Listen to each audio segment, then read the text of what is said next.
finally got my act together. It's taken me a while to regroup after Christmas. I don't know about you lot, but yeah, it's very full on, and we fortunately over New Year had our grandchildren here, and it was like a toy shop had exploded in every room of the house. So it's taken me this long to clear up from that, find my desk again, uh, regroup all my stuff, and come in and have a chat with you. And what I really want to do um, is start 2025 with good intention. Now, my good intention for this year includes a few things. Some of them are easy, and I'm really looking forward to them. I saw a little meme a few days ago, and it said, have a little dance every morning before you leave the house, and it changes your internal chemistry and the way you view the day. So I've been doing that. Today, I did a little dance in the mirror while I was doing my makeup, obviously paused for mascara. And and yeah, I might post it later. I did record it because I thought it might be funny if I record a snippet of it every morning and you try and guess what the song is I dance to, or I will just put it on and I'm going to see how many songs with the word dance or dancing or that type of thing I can find to have a little wiggle to in the morning before I start the day. So my promise to you is to make you laugh with a little bit of a dance video. I am a really bad dancer, but the act of dancing and singing along, which I am even worse at, I might add, singing, um, really does lift you out of whatever fug that you're feeling in the morning. Um, and so I'm going to give it a try. I'm going to try it. Here's my promise to you. I am going to try it throughout January and at least until my husband returns from Saudi. He heads off tomorrow and comes back sometime in the first half of February. I don't know. He's going to spend time with the grandchildren. I don't dare go to Saudi. I'm far too gobby and loud and controversial, and I just would not be in my right place there as it stands at the moment. But that's just me. He has the best time. It's hot.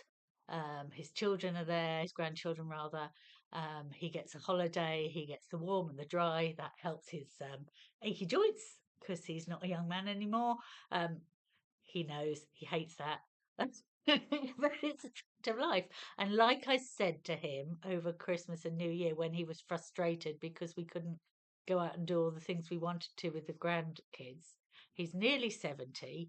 You have the joy of having grandchildren when you are older. You don't have children generally in your 60s, 70s for one reason. You don't have the energy, the strength, the capacity, the stamina that you had in your 20s, 30s, 40s when you're usually raising children. So you get the joy of them, but you might not be able to do all the running around and splashing in puddles and leaping into rivers in the freezing cold that they seem to do. And you just have to grab that moment and live with it. And I think that that got me thinking more, perhaps, about everything that I've been trying to do over 2024 that I'm going to, I don't know, super boost into 2025 with all my plans and ideas. So, my plan for, and my intention for 2025, first of all, is to dance my way into each day with a little jig and a little song and see if that improves my mood on a daily basis. I'm going to do it for a month. I'm going to record a few seconds so it's not too painful for you. I'm going to stick it on my YouTube channel or my TikTok. I'm going to stick it on my TikTok because that's where it belongs, really. I'm going to use a different song with the word dancing every morning, and I am going to record my mood. That's intention number one. So here we are in 2025. What am I going to do having improved my mood through my little dancey routine? I am going to get my book published one way or the other, through an agency, through an agent, through a publishing house, or through independent self-publishing. I am going to get this book published. It's called My Life, My Death, My Wishes. And it is the book of the program that I have developed over 2025. I'm going to tell you a little bit more about it, but at any point during this video, there is this QR code here that takes you to my website, and you can, by just simply putting your email address in, you can download this free checklist of things to cancel when you die, or things to consider. Really, it's that all the things that you have accumulated in your life: insurances, insurance policies, accounts, bank accounts, savings accounts, pet related stuff, car related stuff, subscriptions, social media accounts, logins, exercise, podcasts, every single thing that you have an account number or a login or a secret password for, or a subscription to, that has money going out of your bank account. It lists those. And when I pulled it together, I'm thinking, how many can there be? How many can there be potentially? Well, I had over 100 potentially that anyone could have. And how many of us now keep paper records of that, so that someone who is dealing with our estate because we've gone into hospital, or because we've lost capacity to communicate, or because sadly we have died, will know how to find all of them, how to access them, and how to get permission to access them on your behalf. Because obviously these days we have Face ID, thumbprint ID. Whenever I'd make a payment on my bank account, I have to blink into a screen like that to authenticate it. I do it about 20 times. Feel like I'm mad. It must look insane to people if I'm in somewhere paying for something online outside, because you can't just suddenly go a little flutter. You have to do this really strange, get your face into this circle and do it. But my point is, we have so much that is very personal, and human contact access these days, and that means we really struggle. People will really struggle if they need to access it and urgently. I was talking about this: my life, my death, my wishes. Now that is several things.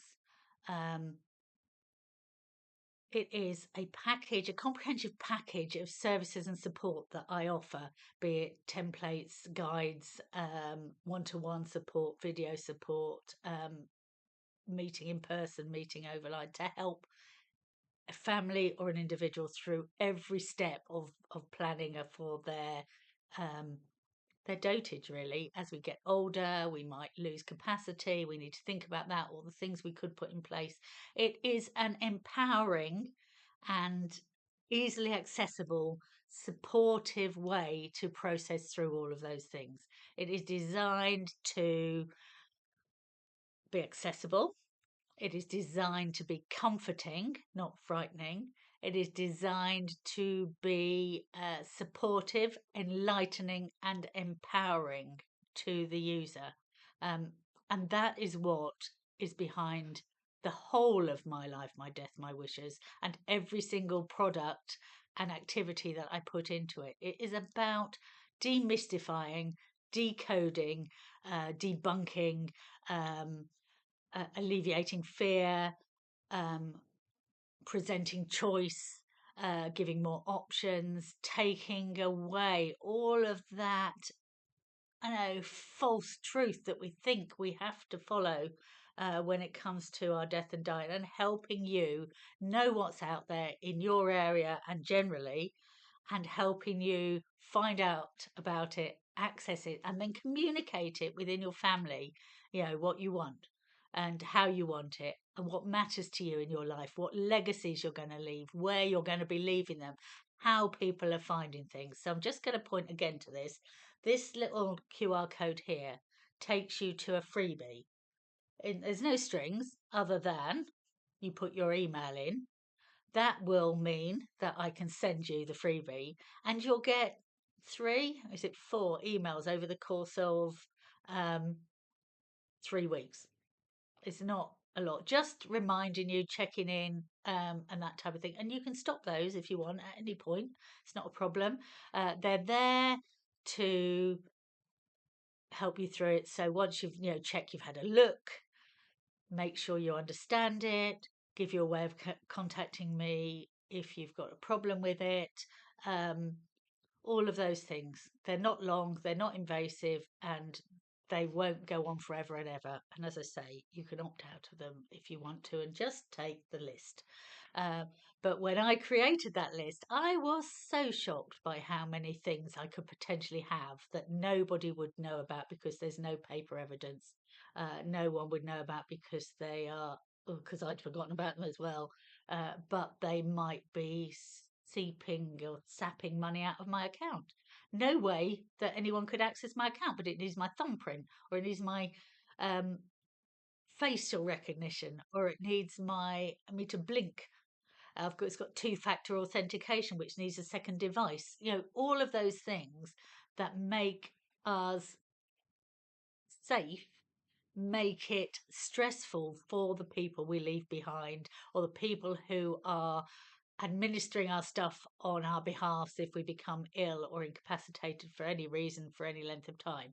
People need to know what to do, and we need to have those conversations with people. So not only do we need to find out and remember all of the things, the multitude of things that we have access to, as I said, things for our pets, things for our children, things for our cars, things for subscriptions to magazines, gyms, all of that. And obviously our bank accounts, our insurance, our life insurance policies, our passports, and all of those things, our email, all our email accounts, our websites, our social media accounts, our chat rooms, our anything that we've subscribed to, all of those things, somebody at some point is going to need to access on our behalf.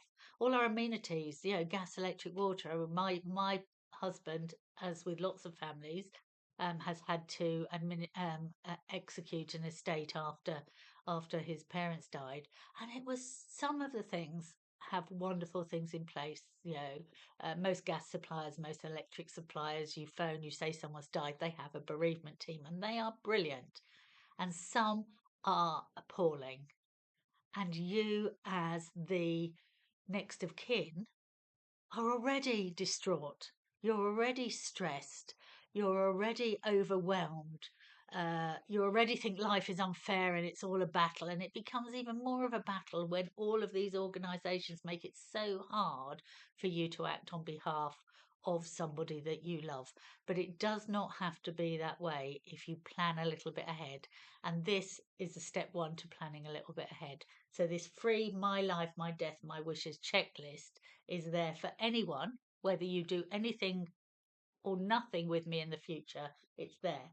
Just scan this code. It will take you to a little pop-up, which means you put in your name, your email, and that's it. It gets sent to you. That's it. Nice and easy. And if you want to know more, when you've done that pop-up, you're on my website. So you can have a look round. You can stalk me a little bit. You can find out what I'm about. You can read about what My Life, My Death, My Wishes is as a package in its whole and how it's evolving. And you can contact me or not. There is absolutely no pressure to do it.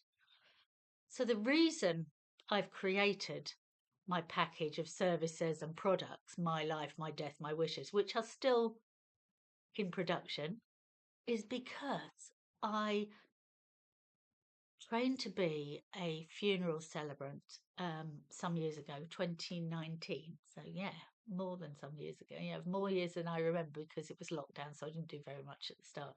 And having started to meet families and started to work with some really wonderful funeral directors and natural burial grounds in our area, I realised that there were so many things that we, the lay people in society, don't talk about, don't consider, and have so many regrets and worries about when someone has died, whether that be suddenly or, you know, or after a long illness. How, the regrets of leaving things too late to document, write down, find out about, the concern about not being able to um, honour somebody's last wishes, the worry that you don't know what someone's last wishes are, the impotence to do anything about it because the documentation and the legal um, things like lasting powers of attorney and wills are not in place, or if they are, and you've got a vague memory of them, they're really out of date, or you don't know where to find them. All of those things that make a very, very emotive, difficult, distraught, stressful, heartbreaking situation even harder, because life is full of obligation alongside grief, and it doesn't stop when someone dies, and that's cruel and that's mean, and it should. I always think, when I witness grief, I think that the world should stop for a moment.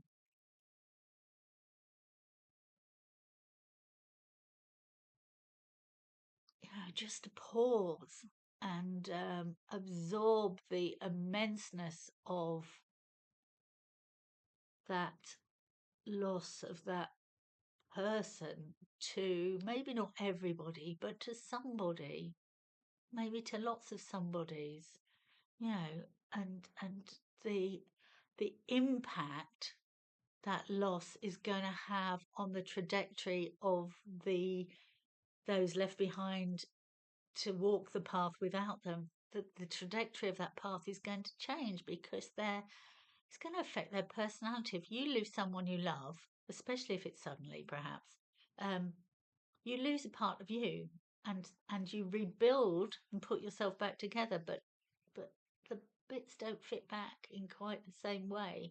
Um, so when someone we love dies, we don't just lose them and their physical presence. They're still in our hearts and our minds and our things and our memories and our possessions, but we lose that kind of that connection, that bit of them that made us more than we are by ourselves.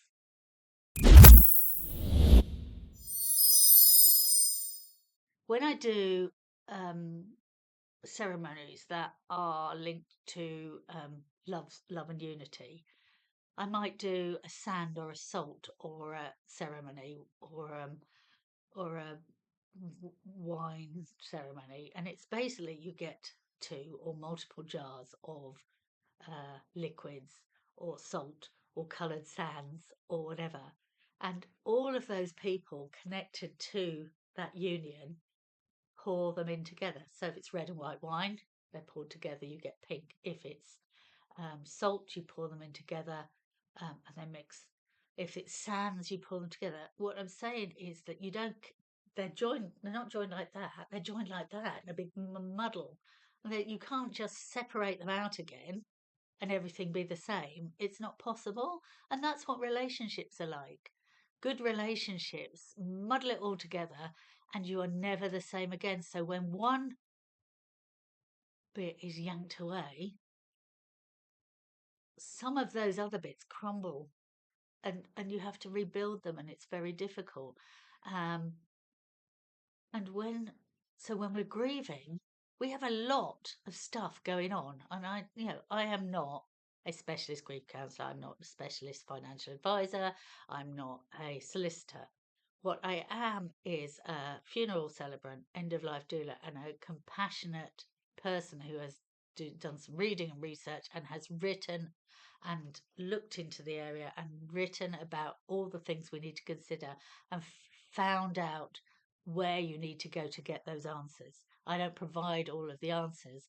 I signpost people to the answers, and I handhold people through, and I listen to the conversations, and I hear what you're saying. I go away and I find a solution to those problems within it. And I present you with thoughts and ideas that make you think about your life, your death, and your wishes.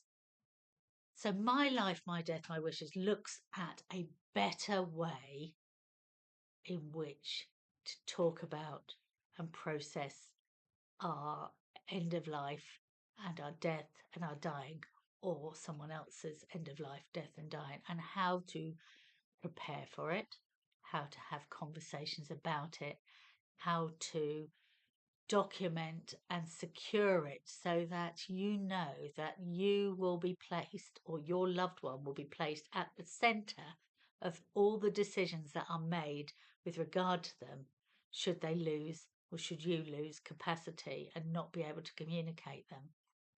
Let me give you a for example. Let's imagine, as much as I hate it, let's imagine that for whatever reason I've lost my capacity. Maybe I've had an accident. I am temporarily unable to communicate. I've lost my memory, whatever it is, and I'm in some care environment. So we're not talking death here. We're talking about a care environment that I'm in, and I am presented with the fast food option that the hospital gives. Some sludge and some unidentified piece of meat that's there. But I'm a vegetarian, and my values, and I am fed every day, I'm fed what's on the menu, and nobody has considered that I'm a vegetarian, because nowhere has it been documented that I don't eat meat. Or I'm given a bacon sandwich and my faith prohibits me from, or my choice for my faith prohibits me from having that particular meat. If I haven't documented that simple thing and communicated that with the people who are going to represent me in a situation like that, how will people know my values are not being considered and at the forefront of that situation? I am a patient. I am not Bernie Benton in that moment and everything that means to me. So having conversations about what matters to us and what we care and are passionate about and what we hate, that's a really important thing, actually. What we really don't want is perhaps more important than what we do want, because a lot of us, let's talk about that for a minute. When we're talking about our life or our death or our wishes, we probably instinctively know what we don't want. And my dad, I talked to my dad, and he says, "Don't you dare have a church anywhere near me when I die." He is a militant atheist, militant about it. He's and that's his choice. My mum, agnostic. Me, atheist, but appreciative of spirituality and all of those things. That's just a personal thing. But why would anyone know that? So if I'm on my deathbed and someone brings in a priest to read my last rites, or for my dad, that would be a massive insult to his entire life and belief. And if he is aware but unable to communicate that and is hearing that, that would be awful for him. Absolutely awful. So knowing what our absolute no-nos, our red lines, is really important. We need to document them, but we not more than document these things. We need to communicate them to the people who matter, and we need to store that information somewhere that is accessible to those who are attending us in an emergency. And that's what my life, my death, my wishes is about, or one of the things. The other thing my life, my death, my wishes is about is legacy. How we want to be remembered. So not just how we want to be treated and fed and looked after and cared for. That is one very important part. But how do we want to be remembered? What matters to us? What do we want passing on to other people? Now, I'm not talking, although it's important, about our property and our finances and all of those things. I'm talking about objects that are meaningful, um, but not necessarily valuable, or lessons that we've learned, or or stories that we have to tell, or histories that we have to share. Um, all of those things that are our legacy, how we want to be remembered, what mattered to us, what we did in our life. How do we make sure that those things, those stories, those connections carry on? So that's kind of the legacy thing is really important. But let's not forget, when we're talking about my life, my death, my wishes, one part of our legacy is how we leave our estate, as big or as small as it is, for the people who have to deal with them, and the grief that we can cause them inadvertently by not planning will impact the legacy and the emotion and the recovery and the moving on that they have to do in your absence.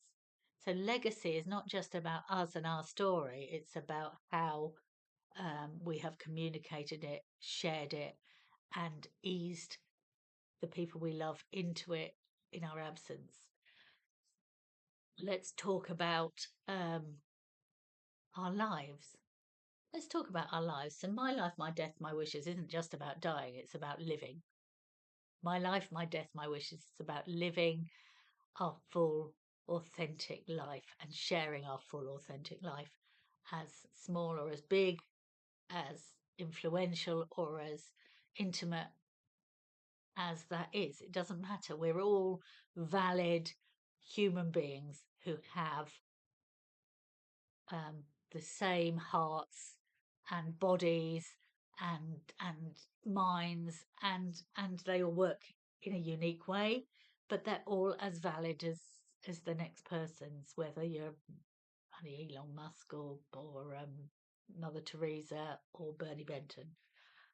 You know, we are all equal in death, and we are all equally worth compassion and consideration. So when we're alive, we have hopes and dreams and wishes and wants. Um, we can call it bucket list. Have you seen that film Bucket List? It's absolutely the most poignant, brilliant film in the world. I recommend look it up, Bucket List. It's beautiful, beautiful. But we have bucket lists. They might not be grand. Some people want to go on a cruise and climb Ben Nevis and I don't know, or do big things, ride a Ferrari, find out who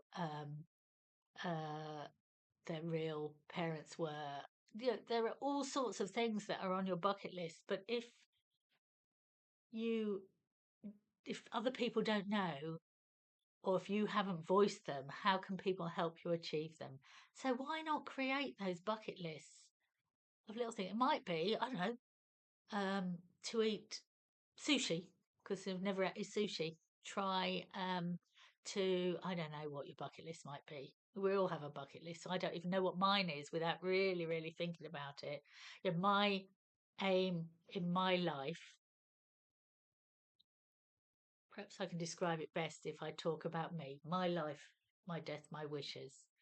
There has to be a better way of dying and death than the one that is happening and exists in the UK at the moment, where it is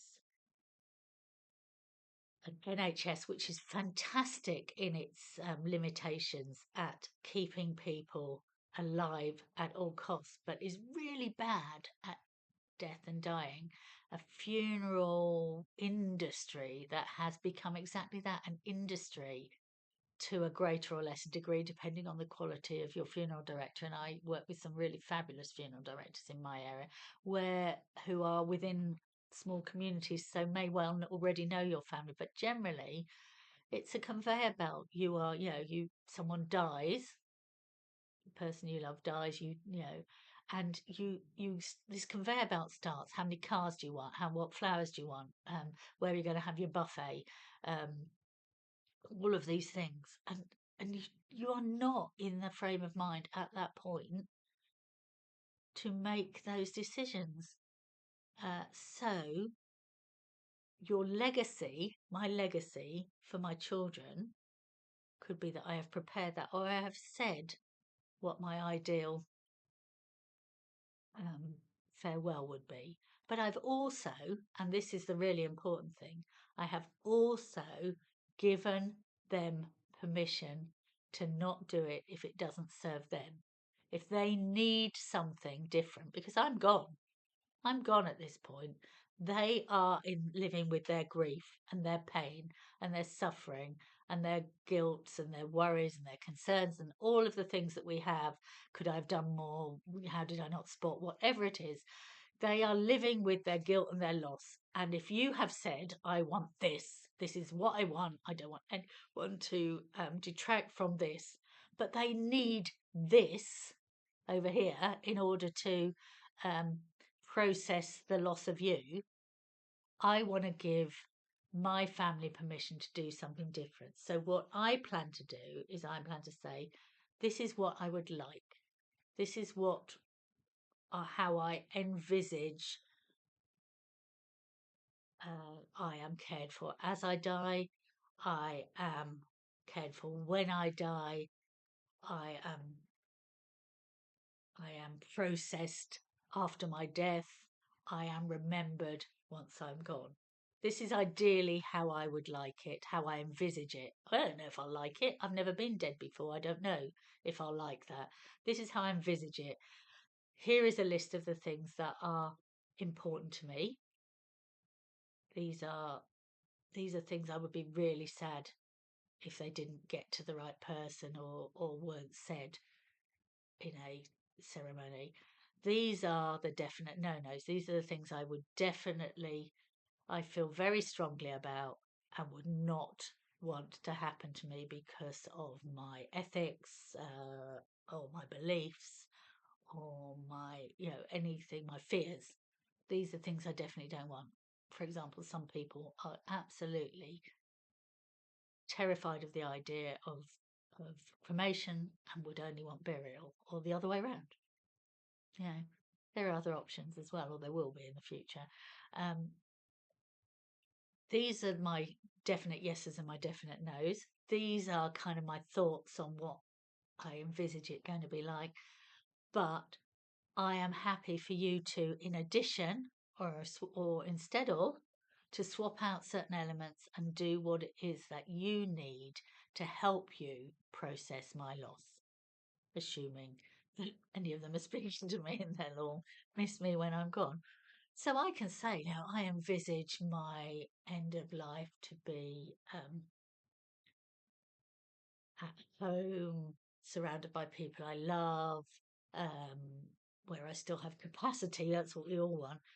But there might be circumstances where I don't want my family, if I am dying, to have to watch my slow, painful decline and witness that over a long period of time so that what they remember is not this vibrant, smiley, energy filled, quirky, bit weird, too gobby.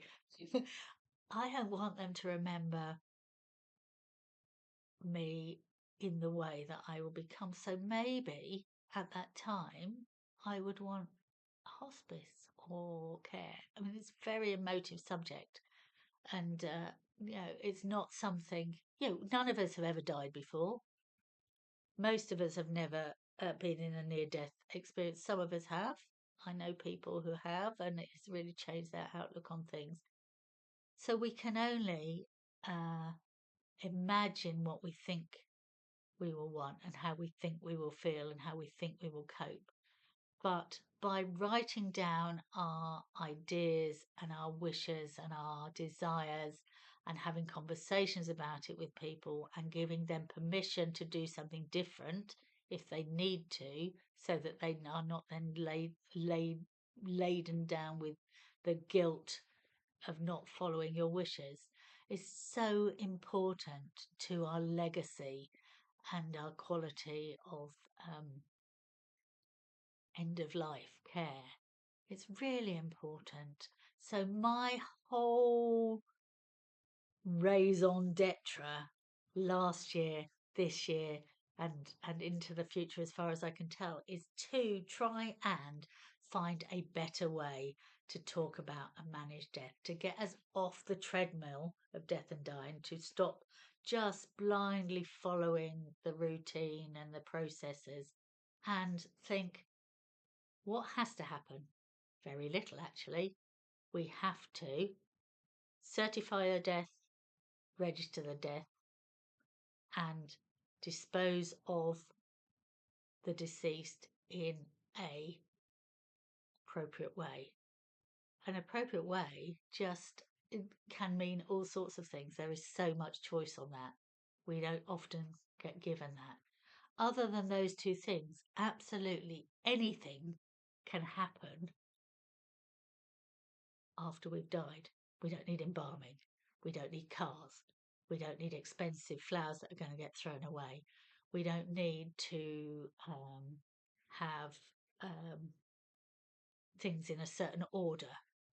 We don't have to have the graveside or cremation followed by a wake in a pub or a hotel or whatever, and then the ashes coming back, and then a scattering or an interment of ashes. It doesn't have to happen in that order. Obviously, you can't have the interment of ashes before the cremation. Joke. But you can have things in any order you want. You don't have to, just because. Here's a really important thing when we're talking about our death and our wishes. If you find that your person has organised a direct cremation, that doesn't mean you can't celebrate and remember their lives. What it means is you can't be present at the crematorium at the time that they are being cremated. But in reality, and this is key, when you take a person or attend a cremation and the curtains close and the coffin disappears from view, that is not the moment they're cremated. The cremations do not happen at that moment in your presence whilst you're at that service. You are just using the space within the crematorium to celebrate that person's life or remember that person's life. So why does it have to be there? Because it's not like the old movies. Do you remember the old movies where the body, the coffin was there, and the somber music would play, and the coffin would slide forward like that on there, and the doors would open, and there would be a furnace, and the coffin would be seen slipping into, and then the doors would shut. That is our subconscious mental image of cremation. So let's talk about cremation. Let's talk about cremation. If somebody chooses a cremation or a direct cremation, what happens is the coffin, whatever it is, in whatever guise, goes to a crematorium. A service is had. If it's not a direct cremation, you can invite people, you can have a service there, whatever. That it will be limited in time. It'll be 20 minutes, maybe 40 minutes. You can book a double Scott. It's hugely expensive. It's possibly, especially if you live somewhere like me, nowhere near where that person lived. And then at the end of the service, the curtains either are closed or stay open, and you all leave. The flowers that you've bought are lifted off the coffin. They're taken outside for everyone to look at. You then leave, flowers chucked in the bin. A couple of days later, your deceased person does not go through a door into a burning furnace at that moment. You are not present. It is that the cremation is not happening when you are at the crematorium. That gives you choice. Knowing that is not actually what is happening, you are you're having a cremation, but you're not there for the cremation. Why do you need to have the ceremony at the crematorium? Why not bring the coffin, your deceased person, or not bring your coffin, deceased person, to another venue, a hotel where you can book a room, there's a bar, there's a nice atmosphere, there is no limited time. Anyone can speak. There is no structure to it. You can pick a location meaningful to you. If your person was into golf or rugby or football, you can have it at their stadium, their club, whatever. If they, if they have a local pub, you can have it there, with or without the person present. There's no reason why they shouldn't be. They're not going to be the disruptive one at the event, are they? So you can take your person to wherever you want to go with that permission. Have as long as you need to say goodbye to them, instead of the 20-40 minutes you would have having traipsed everyone from where they are and where is meaningful to your person to the location of the crematorium, sat them down for the 20-40 minutes. They've all left, got in their cars, driven back to somewhere else to have a sandwich or whatever it is they do. That's the normal structure. That's what we think has to happen. It makes no sense, because you are just closing the curtains and saying goodbye. Why not have your person at a place that is meaningful to you and that person, and then all stay there, having gone outside, waved your person off with the funeral director if that's how they're travelling, and you don't need to have a funeral car to do that. You can take your person yourself if you've got a big enough vehicle, and drop them at the mortuary, or back at the mortuary or at the crematorium for that to happen later. Or maybe have that, there's loads of combinations of options there. But what that means is you have, first of all, your person has been present in a place that is meaningful and accessible to far more people, especially if you live where I do, where all the creme are a good hour and a quarter to 2 hours away. So you are in a place that is much more meaningful. Only one person is going to be traveling a long distance. That is your person after you've said goodbye. You have as long as you need to say all the things you want in a way you want to say it. All the people who want to speak can speak. All of the tributes that you want to make can be made. You can have a glass of wine in your hand if you want, or a beer if that's what you want. You can have the food happening at the same time. You can have projectors. You can have art exhibitions. Whatever it is you want, you can have things there exactly how your person lived their life, and you remember that life. And then when they, metaphorically, when the symbolic curtain closing is, when they're driven off, you are already in that meaningful place to your person to have your ongoing celebration of life, that bit of relief where you all hug and you toast and you share more stories in a more informal way. Why not? Why aren't we doing that? Why aren't we doing that? It makes absolutely no sense when you remember that fundamental thing. When you go to a crematorium and you have your limited time and structure service, because it is a set space in a set format, why even the best celebrant can only do so much? And we have done lots of different things, and you can make it personal and unique, and I'm not poo-pooing completely the crematorium, and for some people the crematorium works very well. But why, if you are doing it because you think you want to be there when your loved one goes, that is not what's happening at a crematorium. You go and the curtains shut. You then all leave your person behind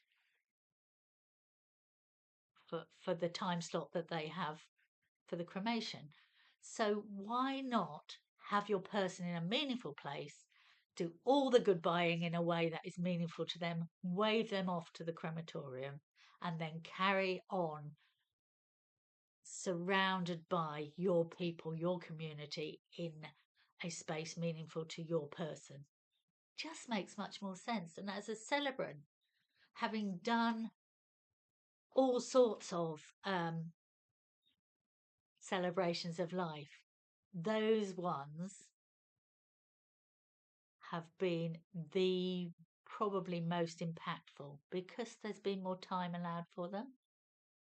There's been less tension and formality to them, in that you're not in a strange place. You know, crematorium is a meaningless place to us. We hold no emotional connection, positive emotional connection to a crematorium, do we? It's not a place we visit on a regular basis, not in place any of us have enjoyed time. So why are we celebrating the life of the person we love in a building that is alien to them? Why don't we do that at home or in a space that matters, and then say farewell to them as they leave for the crematorium? It honestly, it's much more. It's just more. That's personally, that's what I want, and that is what I am going to encourage more of and talk more about. And it's a very big part of this: my life, my death, my wishes. So let's talk now about my life, my death, my wishes, and the book that I've written. I have written a book. It's called My Life, My Death, My Wishes. And it is the summation of all of the things that are included in all of the conversations I have and all of the products that I provide under that title through my services, that you can find wherever you want to. But what it is, it's a guide. It's an easily accessible, inclusive, so it's written in a language that is easy to understand. It's written in a style that is mine, so very conversational, very open. It includes anecdotes and stories. It includes some wonderful poems and quotes, and I'm going to add a few real life experience stories, because a few people have shared stories that I think are worth bringing the point to. And it goes through everything that you need to consider in that final chapter of your life, that one where you are dying. But it does it in a very positive and affirming way. So my aim always in everything I do is to try and find a better way, empower you and your family and your friends to realize that it is a chapter of all of our lives. It is something that is going to happen to every single person on this planet. And in other countries, they manage it so much more positively and more inclusively than we do here. And I think that by doing that, we don't stop grief. Nothing can stop grief. Nothing can change the trajectory of grief. No, there is no formula for grieving. Are no rules to grieving. But what it can do is it can help lay a stronger foundation on which to walk when we are treading through or tiptoeing through or crawling through the quicksand of grieving. We are putting down some boards that we can stand on and have a bit of a firmer foundation, a bit more of a positive impact, a bit more of a reflective, inclusive, meaningful end, which will make our legacy and our memory and the grief process just ever so slightly less traumatic than it might be. If we that's what it's all about. So the book is being written. It's just in editing stage. Very shortly, if not already, depending on when you're listening to this chat, very shortly you will be able to pre-order or order, again, depending on when you're listening to this book. And it's good. It's not hugely long, so it's not complicated. It talks about things in sections. It is aimed to give you choice, empower you, um, uh, make you aware, educate you, but not in a teachery type of way. Just make you aware of your options, and that in itself is so important. Yeah, so the book will be available to pre-order very soon, and I will be releasing little snippets of it, and I already have, so you can see what it includes. And in the next video, um, I'll start reading little bits of it so you get a feel for how it is, and put a link on there so that you can, if you want to, um, pre-order it, you can, and a little link to contacting me so you can ask me a bit more about it.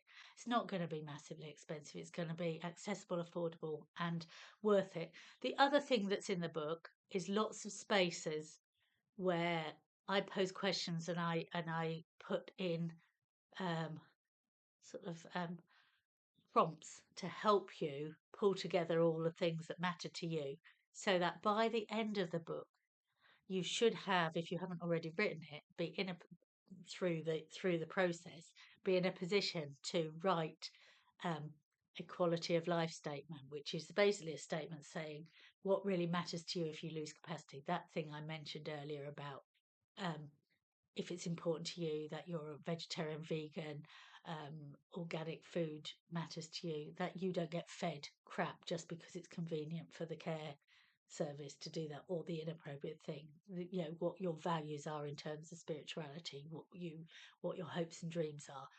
It will have helped you create a cohesive quality of life statement. It would have guided you through the process and the options with writing wills or creating lasting power of attorney or advanced care directives. It will have helped you pull together and written your funeral wishes and funeral plan, and presented you with links and lists of choices for, and options. For example, all the different types of coffin, all the different ways that bodies can be disposed of to meet the legal requirement. It will talk about what you can do with ashes and different ideas for internment. It talks about all sorts of things. And then it goes through the practicalities of how to certify a death and how to register a death and how you might feel and what to expect and what, basically what your options are. What you don't have to do, that you're told that you not you're told that you have to do, but it's perceived to be something that you have to do. Um, so yeah, it's a good book. I'm really, really proud of it. I can't wait for it to be published. There will be, as I say, a pre-ordering option very, very soon. Um, and I really look forward to talking to you again. Um, any questions ever? Oh, we've lost the thing because they've moved out. You can start by getting the freebie, My Life, My Death, My Wishes, checklist of things to be cancelled when you die. It's basically, it's a template with lots and lots of things that you might not have remembered that you have. It's just a prompter, really. And then how you gather that information gives you space to gather it, but how you gather that is entirely up to you. You'll be surprised, and it's free, so why not? Um, uh, so you can start with that. Once you're there, you're in my website. If you want to have a look around, contact me. I'm up for a chat always. You can tell I like to talk. And through the course of 2025, the other thing I am going to be doing as part of My Life, My Death, My Wishes is having and hosting, I think probably bi-monthly, I haven't booked them yet, bi-monthly drop-in sessions with a guest speaker or a specific topic for each one, uh, and I'm going to call them Life and Death Matters, I think, because we are talking about life, legacy, and everything that matters to us um, now and into our future and beyond us. And that's what I'm going to be doing this year. So 6 of those sessions, a book, a freebie, and my website. So have a look. bernib.co.uk or follow this QR code. I'll speak to you again soon.